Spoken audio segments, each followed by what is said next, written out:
If you watch this pulley, you can see what happens when I move an axis with the MPG.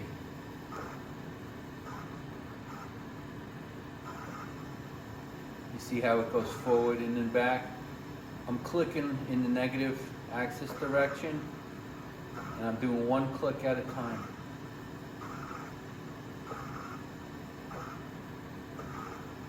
So let me move positive.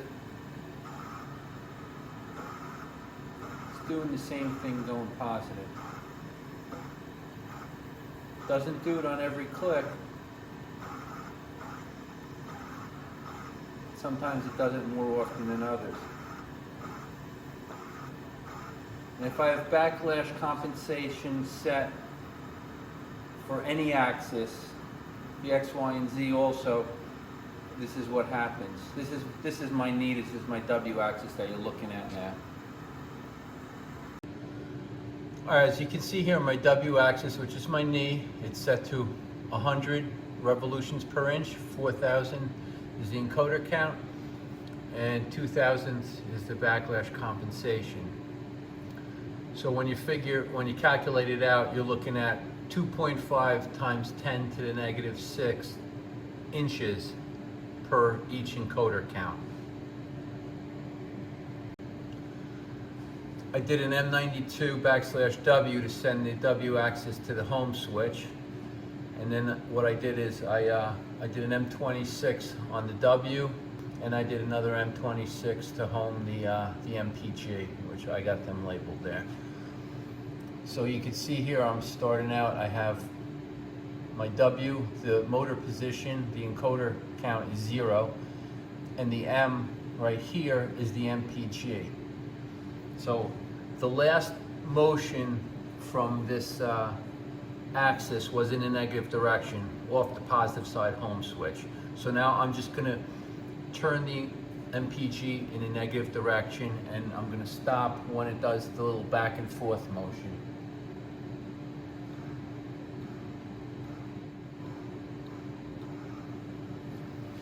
Alright, so it just did it, and now I'm going to calculate out where it should be.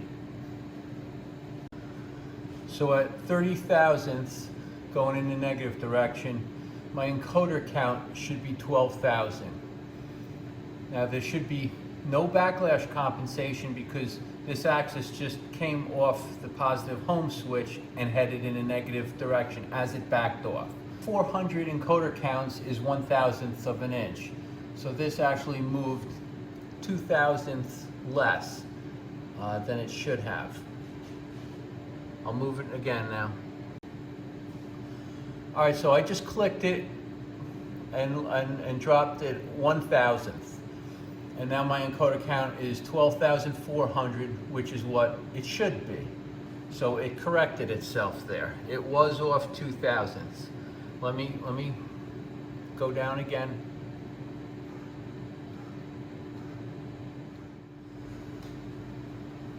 All right, so it took a while for it to happen again, but at 123 thousandths, it did a little back and forth, and my encoder count, as calculated, should be 49,200, and I have 48,400, so I'm off there again. Let's go one more click, see if it corrects. So I should have 49,600, which is what you're seeing here. So when it goes off, it does that little back and forth. Then it'll correct itself on the next click down and further clicks. All right, so at 128 thousandths, I should be reading on the encoder 51,200, and I'm reading 5,400. So it's not moving as far as it should. And there's no real reason why it should be compensating. There's no reason at all, because all motions have been, since Holman, have been in the negative direction. Let me try moving positive now, and let's see what happens. So the calculated position with no backlash would be 50,800, and this is at 50,000.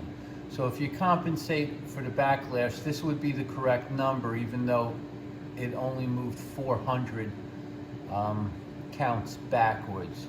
It should be, there should be a difference of 800 counts when I switch direction because of the backlash now.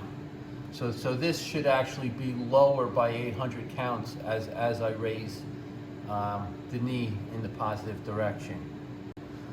All right, so when I move the W all the way back to 0, then my encoder count is negative 800, which is what I expected. It started at 0, and we moved in a negative direction, and then when we bring it back up to 0, the negative 800 means that it moved 2 thousandths more to compensate for that backlash. It moved 2 thousandths more in the positive direction, because when the knee goes positive, this number's going negative here, the encoder count.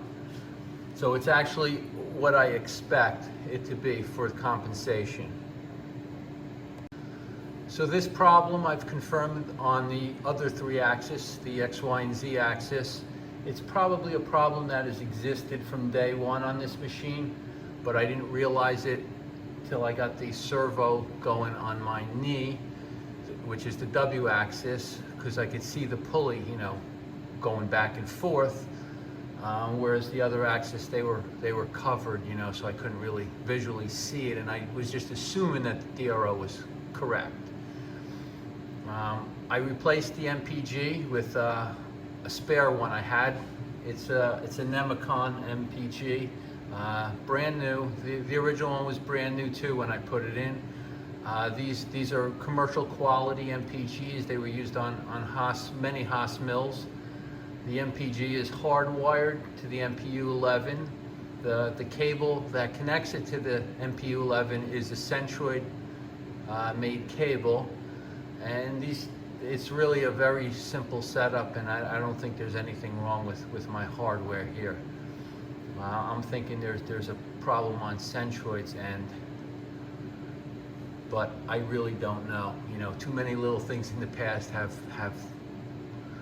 were oversight on my part, settings or whatever, something that wasn't well documented. But anyway, I think I'm against the wall here. I don't know what else to do, what else to try, what else to look at. Thank you.